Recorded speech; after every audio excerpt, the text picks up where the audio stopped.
శ్రీలంకతో జరిగిన వన్డే సిరీస్లో భారత జట్టు ప్రదర్శన బాగలేదు. శ్రీలంకతో జరుగుతున్న వన్డే సిరీస్లో టీమిండియా ఇప్పటివరకు ఒక్క మ్యాచ్ కూడా గెలవలేకపోయింది. దీనికి చాలామంది ఆటగాళ్లే బాధ్యులుగా మారారు.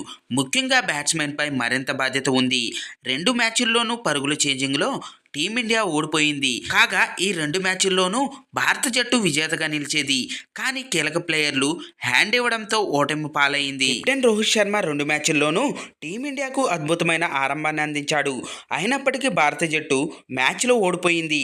3వ వన్డేలో కూడా టీమిండియా ఓడిపోతే ఈ సిరీస్ తర్వాత కొంతమంది ఆటగాళ్లను తప్పుపట్టే అవకాశం ఉంది. శ్రీలంక సిరీస్ తర్వాత ఇకపై వన్డే జట్టుకు దూరమయ్యే 3 ఆటగాళ్ల గురించి ఇప్పుడైతే మనం తెలుసుకుందాం. ఫ్రెండ్స్, వీడియోలకు వెళ్లే ముందుగా మన ఛానల్లోని కంటెంట్ నచ్చితే సబ్స్క్రైబ్ చేసుకోండి. అలాగే ఒక చిన్న లైక్ అయితే ఇవ్వండి. పక్కనే ఉన్న బెల్ ఐకాన్ అయితే క్లిక్ చేయండి. ఇక విషయానికి వస్తే, భారత్ తరపున శ్రీలంక సిరీస్లో ఆడే అవకాశం ఖలీల్ అహ్మద్కు ఇంకా రాలేదు. అతను బ్యాకప్గా మాత్రమే జట్టులో చేరాడు. ఈ కారణంగా అతనికి ప్లేయింగ్ లెవెల్లో అవకాశం ఇవ్వడం లేదు. జస్ప్రీత్ బుమ్రా, మహమ్మద్ షమి జట్టులోకి తిరిగి వచ్చిన వెంటనే ఖలీల్ అహ్మద్ తొలగించబడతాడు. ఆ తర్వాత అతను ఓడి జట్టులోకి తిరిగి రావడం కష్టంగా కనిపిస్తుంది. నెంబర్ 2, శివన్ దుబే ఆల్రౌండర్గా తయారవుతున్నాడు. కానీ అతను ఇప్పటివరకు ఏమాత్రం మెప్పించలేకపోయాడు. మొదటి 2 మ్యాచ్ల్లో అతని బౌలింగ్ బాగానే ఉంది.